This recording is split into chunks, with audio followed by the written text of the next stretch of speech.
Assalamualaikum warahmatullahi wabarakatuh. Jumpa lagi pada mata kuliah perencanaan sosial. Pada pertemuan sebelumnya, kita sudah membahas tentang konteks perencanaan sosial. Yang pertama, yaitu konteks kemajuan masyarakat. Masyarakat mengalami kemajuan karena pertumbuhan ekonomi, perkembangan teknologi, dan globalisasi.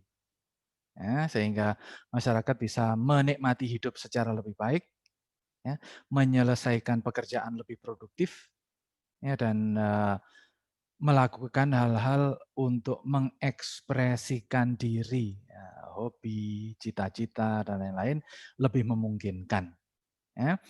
Namun demikian, sebagaimana juga kita lihat kemarin, kemajuan itu menyisakan residu. Residu itu sisanya yang tidak ikut maju. Ada residu ekonomi, ketertinggalan, kesenjangan, ada residu teknologi, kekhawatiran munculnya kelas tak berguna, orang-orang yang skill-nya itu dikalahkan oleh robot, kalau oleh robot, oleh otomatisasi dan lain-lain, kalau itu nanti banyak sekali generasi muda yang sudah nggak punya keterampilan lagi, ya mereka akan menjadi kelas pengangguran massal atau yang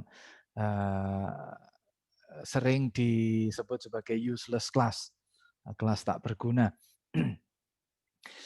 Lalu ada penyakit namanya nomofobia atau no mobile phobia, takut lepas dari HP, takut lepas dari gadget, takut lepas dari medsos, sehingga menjadikan kehidupan seseorang tidak normal, yang mungkin itu menjadi penyakit sama juga dengan penyakit-penyakit kecanduan yang lain. Karena itu mengganggu kesehatan jiwa, menjadikan kehidupan tidak normal. Dan terakhir, globalisasi juga akan melahirkan problem-problem benturan budaya antara generasi milenial dan generasi lokal, mungkin antara orang tua dan anak, atau di masyarakat antara generasi tua dan generasi muda, itu karena radius budayanya, generasi yang lebih tua lebih terbiasa dengan budaya lokal, generasi yang lebih muda lebih terbiasa dengan budaya global. Dan berikutnya, budaya global ini juga bisa menjadikan generasi milenial ini generasi yang semakin terasing semakin terasing dari lingkungannya sendiri, dari masyarakatnya sendiri, dan itu juga berbahaya nantinya. Nah, pada kesempatan kali ini, pertemuan ini kita akan membahas lebih spesifik lagi tentang tendensi masyarakat atau kecenderungan masyarakat ketika berhadapan dengan persoalan sosial. Nah, ini juga menjadi strength and weakness, kelebihan sekaligus kekurangan masyarakat kita ketika berhadapan dengan persoalan sosial itu apa. Masyarakat itu memiliki budaya, masyarakat memiliki tradisi yang menjadi pola, menjadi model bagaimana ketika berhadapan dengan persoalan.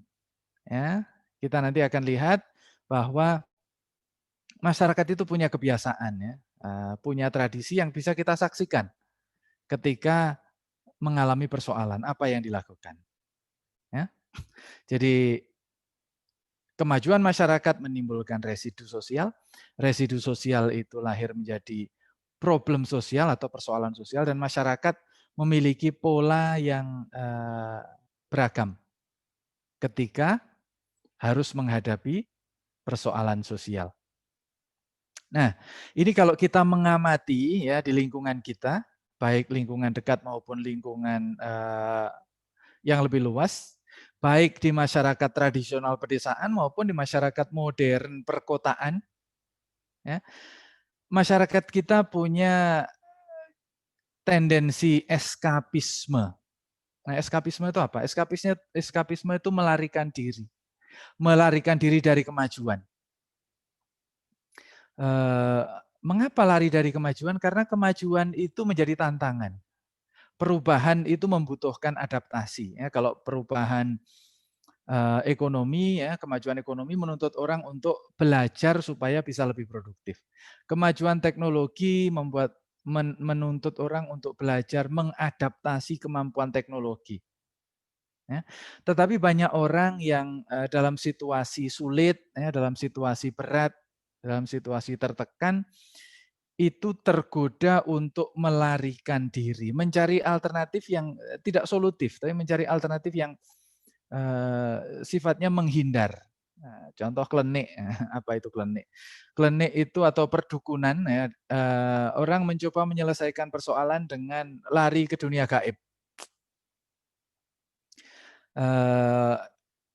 Di masyarakat tradisional, di masyarakat pedesaan tentu sangat mudah difahami, karena mereka sangat kental dengan tradisi, ketika berhadapan dengan persoalan maka mereka akan lari kepada tradisinya. Itu normal atau lebih mudah difahami. Tetapi di masyarakat perkotaan, ya, nanti coba lihat di Facebook, ya, atau YouTube, tawaran-tawaran untuk sukses secara instan, ya. Mendapat pekerjaan secara instan, mendapatkan pekerjaan, kekayaan, karir sukses secara instan, ya, dengan melakukan ritual-ritual tertentu, mempermudah mencari jodoh, mempermudah menyelesaikan hutang, tidak dengan usaha yang rasional, tetapi dengan jalan pintas. Ya. Padahal kalau kearifan tradisional, ya, mengatakan rajin pangkal pandai. Ya, kalau pengen pandai harus rajin, hemat pangkal kaya. Kalau pengen kaya harus hemat. Ya. Tetapi banyak orang yang menganggap bahwa rajin, hemat, kerja keras itu terlalu susah. Ya. Maka mereka mencari jalan pintas. Ini menjadi tradisi yang sangat kental di Indonesia. Silahkan nanti dicari di YouTube atau medsos yang lain, ya. Bagaimana tawaran-tawaran untuk mendapat kekayaan dengan jalan pintas, menyelesaikan hutang dengan jalan pintas, meningkatkan karir dengan jalan pintas, mendapatkan jodoh dengan jalan pintas. Ini reaksi ketika orang menghadapi situasi sosial. Orang yang kehilangan pekerjaan, orang yang sulit mencari jodoh, orang yang terlilit hutang, ya, itu eskapis kadang-kala. Klenik. Ya. Lalu ada juga ini klenik ini kaitannya dengan anti iptek, tidak percaya lagi pada ilmu pengetahuan. Ya. Dan jangan dikira anti iptek itu hanya negara berkembang seperti di Indonesia, tidak. Ya. Di Amerika, negara paling maju di dunia, itu sikap anti ilmu pengetahuan itu marak sekali. Jadi misalnya ada komunitas bumi datar. Ya, komunitas yang menganggap bumi itu tidak bulat tetapi datar. Ya. Padahal ilmu pengetahuan dan teknologi, para astronot, satelit, dan penginderaan jarak jauh itu sudah membuktikan bahwa bumi itu bulat, bukan hanya bumi, ya. Matahari itu juga bulat, jelas bukan hanya bundar tetapi bulat. Planet, bulan itu kesepakatan ilmu pengetahuan ada buktinya. Ya. Tetapi sekelompok orang, ya, karena dalam situasi, ya, ini akarnya adalah persoalan sosial ini, lalu mereka mengembangkan pengetahuan baru, ya, bahwa pengetahuan itu bukan lagi penting, ilmu pengetahuan itu tidak empirik, tetapi berdasarkan sumber-sumber lain. Nah, salah satunya adalah sumber-sumber dunia gaib ini. Ya. Komunitas bumi datar. Kalau sudah bumi itu dianggap datar, artinya mereka tidak lagi percaya kepada pengetahuan. Nanti segala aspek, ya, mencari alternatif, pendidikan alternatif, pengetahuan alternatif, pengobatan alternatif, teknologi alternatif.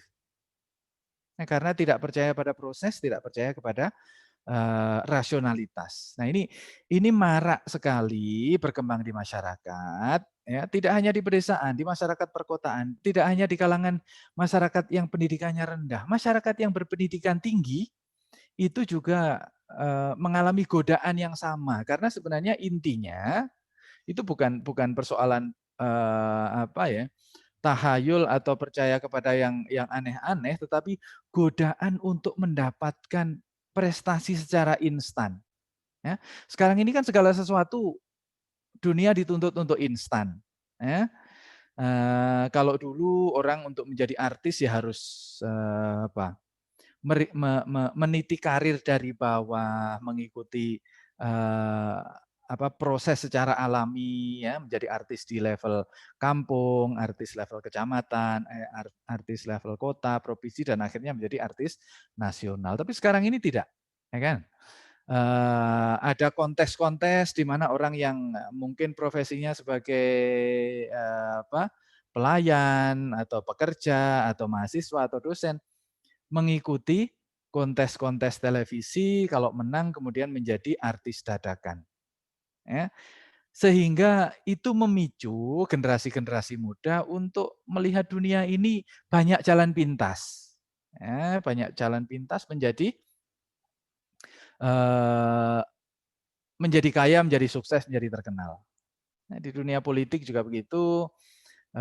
Banyak orang yang dengan terjun ke dunia politik bukan dalam rangka melakukan partisipasi pembangunan politik, ya, keterlibatan dalam pendidikan politik atau proses politik tidak, tetapi melihat politik sebagai jalan pintas untuk populer, jalan pintas untuk kaya, jalan pintas untuk mendapatkan kekuasaan. Ya, kita lihat banyak artis itu yang ya mohon maaf nggak paham politik, tetapi kemudian menjadi anggota DPR, itu bagian dari jalan pintas ini, eskapisme. Ya kalau mereka mungkin bukan karena persoalan sosial ya, tapi karena keinginan untuk mendapatkan sesuatu yang lebih banyak, tetapi dengan cara instan. Ya, intinya adalah naluri instanisme ini ya, naluri untuk mencari sesuatu secara instan. Itu kalau terkait dengan persoalan sosial adalah lari ke dunia klinik dan sikap-sikap anti ilmu pengetahuan. Ini harus menjadi perhatian karena inilah penyakit dari problem sosial yang ada. Naluri masyarakat kita itu seperti ini ya. Masyarakat dari satu tempat ke tempat yang lain berbeda-beda, tetapi masyarakat di kita ya itu modelnya seperti ini. Nanti kalau kalian lihat iklan-iklan di surat kabar kota ya, kota-kota besar itu iklan-iklan yang menawarkan jasa instan itu masih tetap banyak. Ya, doa-doa, ritual-ritual tertentu membuat orang mudah menyelesaikan hutang. Ya, ya bagi orang yang tergoda tentu akan menarik, ya, apalagi kalau orang terlilit hutang itu susahnya luar biasa. Ya, tidak bisa mencari pekerjaan, ya, ijazahnya sudah tidak laku, apalagi tidak ijazahnya pendidikannya terbatas, keterampilannya terbatas, tawaran-tawaran yang untuk mendapatkan jalan instan, ya, kekayaan dengan jalan instan ini tentu sangat menggoda. Ini situasi sosial yang harus diantisipasi, yang harus difahami oleh para perencana sosial. Mentalitas masyarakat seperti ini. Ya, ini adalah satu tendensi yang berkembang di masyarakat, tidak hanya di kalangan masyarakat yang berpendidikan terbatas, tapi orang-orang yang sarjana dan orang-orang yang berpendidikan tinggi itu juga banyak tergoda hal semacam ini. Lalu yang kedua, reaksi terhadap persoalan sosial itu adalah anti sistem. Apa itu anti sistem? Menganggap sistem ini jahat. Ya, sikap radikal. Ya, radikal itu artinya menolak sistem yang ada, baik radikal agama maupun radikal sosial, ya biasanya disebut sebagai kelompok-kelompok kiri itu ya. Menganggap pemerintah itu jahat, tokoh masyarakat itu jahat, karena semua problem sosial itu dianggap sebagai akibat kesalahan yang dilakukan oleh para pemimpin, baik itu pemimpin politik, pemimpin ekonomi, ya, pemimpin sosial. Nah, ini biasanya akan terangkum dalam apa yang kita kenal sebagai teori konspirasi. Ya, kemiskinan itu memang disengaja. Penderitaan masyarakat itu disengaja karena sebenarnya orang-orang kaya itu cukup punya uang, tetapi uang itu dinikmati sendiri ya. Banyak orang yang punya rumah itu mungkin puluhan karena saking banyaknya duit. Orang yang kendaraannya itu harganya puluhan miliar. Ya, padahal banyak masyarakat yang makan saja susah, ya, bayar sekolah SPP sekolah anaknya saja eee, terengah-engah, ya, apa, tidak mampu mengembangkan diri, ikut kursus atau pelatihan itu tidak mampu karena tidak ada modal. Tapi ada orang yang hidupnya berkelebihan. Nah ini kelompok-kelompok anti sistem ini biasanya akan menganggap itu memang persoalan yang disengaja, atau itu adalah kesalahan yang bisa dinisbatkan kepada sekelompok orang tertentu. Entah orang itu orang kaya, orang itu kelompok etnis tertentu, orang itu kelompok agama tertentu, orang itu adalah negara tertentu, ya.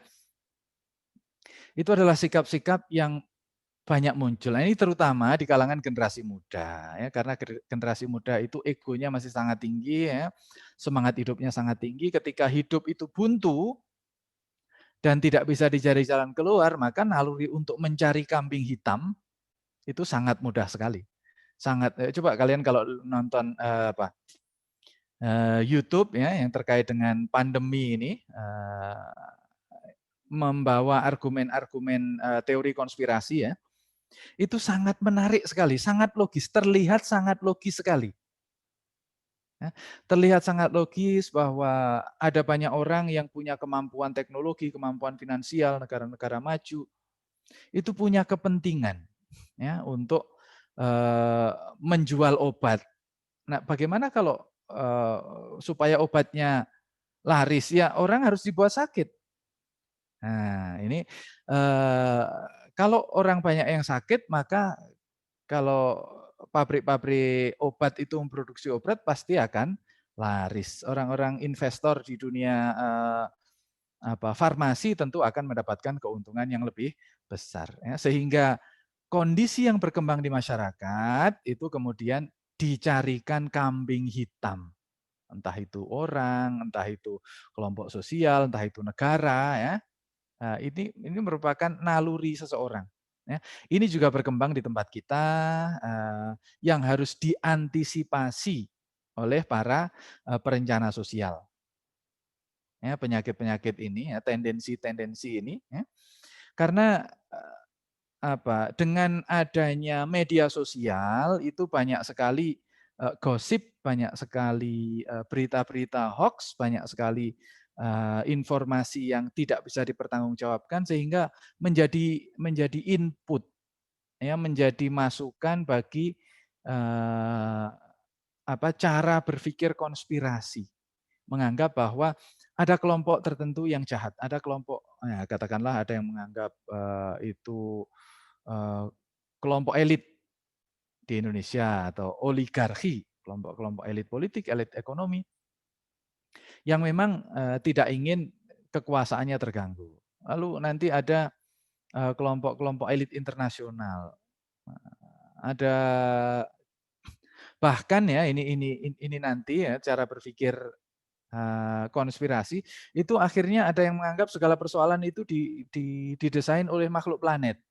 Nah, kalau kalian nonton film, ya, film macam Men in Black, ya, itu bahwa dunia kita ini sebenarnya sedang dikendalikan oleh makhluk luar angkasa. Nah, ini adalah salah satu cara berpikir anti sistem ini. Karena sistem yang ada sekarang itu dikendalikan oleh kelompok-kelompok jahat, baik itu orang lokal, orang asing maupun makhluk luar angkasa. Nah, kembali lagi kaitannya dengan persoalan sosial, ya, ini sikap anti sistem itu banyak muncul atau punya potensi untuk dimobilisasi, diprovokasi. Sikap anti pemerintah, sikap anti kemapanan, sikap anti partisipasi. Nah, ini akhirnya ketika diajak untuk menyelesaikan masalah tidak mau, karena menganggap bahwa masalah itu memang disengaja dibikin oleh kelompok tertentu. Percuma saja kita ikut membantu kalau memang itu disengaja oleh kelompok tertentu untuk kepentingan mereka. Ya. Jadi maunya kalau diajak melawan, maunya kalau diajak membalas dendam. Ada muncul kelompok-kelompok semacam ini yang perlu diantisipasi sebagai bagian dari naluri masyarakat ketika berhadapan dengan persoalan sosial. Nah, yang terakhir ada tendensi integrasi. Tendensi integrasi ini adalah tendensi di masyarakat yang ketika melihat persoalan sosial mereka positif, ya, positive thinking. Berpikir positif kemudian ikut berusaha untuk menyelesaikan persoalan itu. Ya, tentu dibantu oleh pemerintah, dibantu oleh kelompok-kelompok sosial yang lain. Ya. Mereka yang mengalami ketertinggalan ekonomi, ya, misalnya bantuan-bantuan kredit murah, bantuan-bantuan modal, atau bantuan-bantuan keterampilan yang lain, itu mereka bersedia. Karena mereka menganggap bahwa situasi yang mereka hadapi itu sebuah ketidakberuntungan yang bisa mengenai siapa saja, karena orang itu nggak bisa meramalkan dia lahir di mana, hidup di zaman kapan. Ya, ketika menghadapi situasi yang tidak menguntungkan, mereka menerima itu dengan tetap bersikap optimistik. Ya, ketika kekurangan ekonomi ya mengikuti kursus-kursus. Ya, kalau kekurangan pendidikan ikut penyetaraan program pendidikan. Karena mereka akan mendapatkan fasilitas yang sama dengan kemudahan, dengan tambahan kemudahan. Ya. Tetapi tentu itu tidak mudah.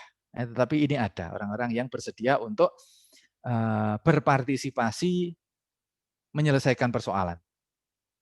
Ya. Lalu ada juga kelompok yang tidak mau terintegrasi, ya,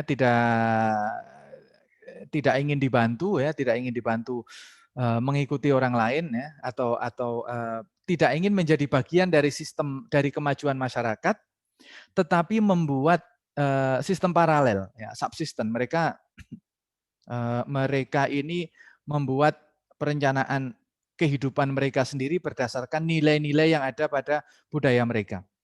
Kalau yang paling terkenal ya di Amerika itu ada namanya suku Amish. Ya, ini sebuah suku yang bukan suku ya, kelompok sosial yang berbasis pada ajaran agama tertentu. Ya. Ajaran agama yang mengajarkan bahwa mesin itu ciptaan iblis, ciptaan setan. Oleh karena itu mereka hidup tanpa mesin.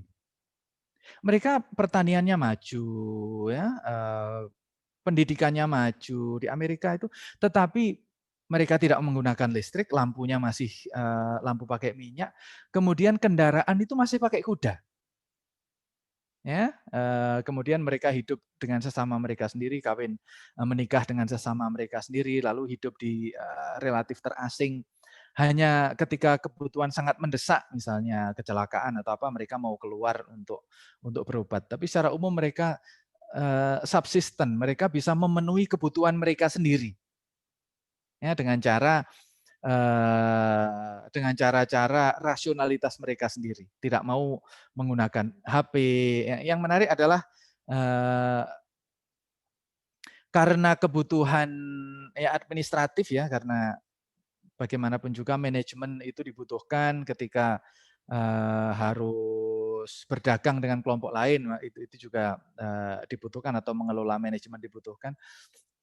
Microsoft ya, perusahaan software di Amerika itu membuat program khusus untuk masyarakat Amish ini yang tidak sama dengan komputer yang sangat sederhana ya, khusus untuk manajemen mereka. Ya, ini punya model sendiri. Sementara di Indonesia kita mengenal ada suku Baduy ya, di Banten yang mereka hidup dengan cara mereka sendiri, tidak menggunakan teknologi.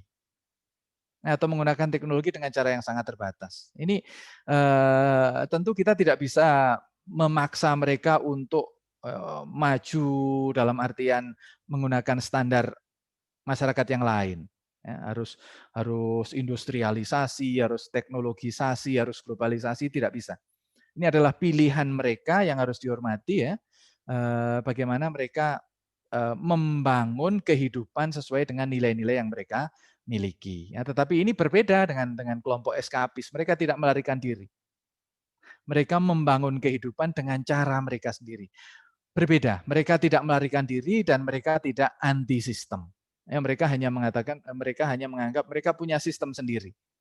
Dan mereka tidak berusaha merusak sistem yang ada, tidak. Ya. Lalu ada juga di, Jawa Barat yang pernah saya tahu, ada masyarakat tradisional yang masih hidupnya berpindah-pindah, ya sesuai dengan musim. Kalau musim hujan mereka bertanam apa, pindah ke tempat lain. Kalau musim, kemarau mereka bertanam apa, pindah ke tempat lain. Itu juga, mereka tidak menggunakan teknologi maju, ya ada teknologi tradisional yang mereka miliki kemudian mereka kembangkan. Nah ini tentu harus diketahui oleh para, perencana sosial bahwa masyarakat itu, ketika mengalami persoalan sosial atau, menghadapi situasi-situasi ketertinggalan, mereka tidak hanya belum tentu mau diintegrasikan, belum tentu mau dibangun sekolah modern, belum tentu mau, diajak untuk berproduksi secara modern, belum tentu mau, menggunakan teknologi modern. Ini adalah bagian realitas ya, yang harus difahami dan diantisipasi. Oleh karena itu, ini menjadi wawasan yang penting ya bagi para ilmuwan sosial yang nantinya terlibat di dalam perencanaan sosial ya, bahwa, naluri masyarakat ketika menghadapi situasi itu berbeda-beda. Ya, ada yang eskapis. Nah, eskapisme ini juga dimanfaatkan oleh banyak orang ya. Banyak pengusaha-pengusaha atau, orang-orang kreatif yang memanfaatkan ini, jualan klenik ini, ya karena ketakutan masyarakat terhadap perubahan dan godaan untuk mendapatkan kesuksesan instan. Nah, ada jualan jimat, ada jualan doa, ada jualan mantra, ada jualan, ritual ya. Itu dalam rangka menarik, memanfaatkan ketakutan masyarakat, memanfaatkan, masyarakat yang tergoda untuk mendapatkan kesuksesan secara instan. Nah ini tentu berbahaya karena, ada orang yang diuntungkan dan orang yang diuntungkan pasti akan mencari keuntungan lebih besar. Ya, nanti, kliennya diminta untuk membuat testimoni sehingga banyak orang lagi yang semakin melarikan diri dari realitas. Nah ini tentu sesuatu yang harus diantisipasi karena, menjadi kontraproduktif berlawanan dengan upaya kita melakukan perencanaan sosial, pembangunan sosial, pemberdayaan sosial, ya. Kemudian ada kelompok-kelompok radikal ya, kelompok-kelompok yang kemudian menjadi anti sistem. Kita tahu kemarin itu ada apa, demo yang sempat kontroversial ya, di depan kampus kita, kemudian ada tulisan, yang sangat heboh, tiba-tiba muncul tulisan, "Bunuh Sultan". Ini kan luar biasa. Ya, ada kelompok yang sampai mengungkapkan itu, yang membuat polisi kemudian, menjadi sangat agresif karena, radikalisme yang berbahaya, ya. Ada ungkapan bunuh sultan itu kan, kalau di Jogja sultan itu sesuatu yang, sakral ya, orang jabatan yang dihormati, jabatan yang dimuliakan. Ketika ada kelompok-kelompok yang karena sangat anti sistem, segala sesuatunya itu persoalannya dinisbatkan pada satu kelompok tertentu, pada orang tertentu, memunculkan kebencian, memunculkan dendam ya. Ini juga harus, diantisipasi. Ya, dan ini juga sama juga ada kelompok-kelompok yang nantinya, mungkin diuntungkan karena, menjadi amunisi bagi kelompok mereka. Ya, dan yang terakhir ada kelompok-kelompok yang, proaktif ya bagi pengembangan perencanaan sosial, pembangunan sosial ya, kemajuan sosial secara umum, yang tentu ini yang harus dimaksimalkan ya, harus dimaksimalkan manfaatnya, sementara yang kelompok-kelompok yang ini yang harus eee, diminimalisir ya dampak dampak negatifnya. Nah, ada kelompok-kelompok meskipun demikian ya di dalam kelompok masyarakat yang positif ini juga nanti ada yang beragam, ada yang mau diintegrasikan, ada yang tidak mau diintegrasikan. Nah, bagaimana mengelola situasi semacam ini itu nanti akan, membutuhkan perangkat perencanaan tertentu, perangkat analisis sosial tertentu untuk menghasilkan perencanaan yang tidak hanya efektif tetapi juga inklusif supaya benar-benar itu mendorong masyarakat untuk terlibat semuanya, gitu ya. Eee, oke jadi, Itu tadi, materi pada pertemuan kali ini, mudah-mudahan ini, memperkaya wawasan mahasiswa yang nantinya akan menjadi, sarjana sosial ya, yang harus mampu memberikan, kontribusi untuk, apa, menjadikan masyarakat lebih baik. Demikian, terima kasih, sampai ketemu pada pertemuan-pertemuan, berikutnya. Assalamualaikum warahmatullahi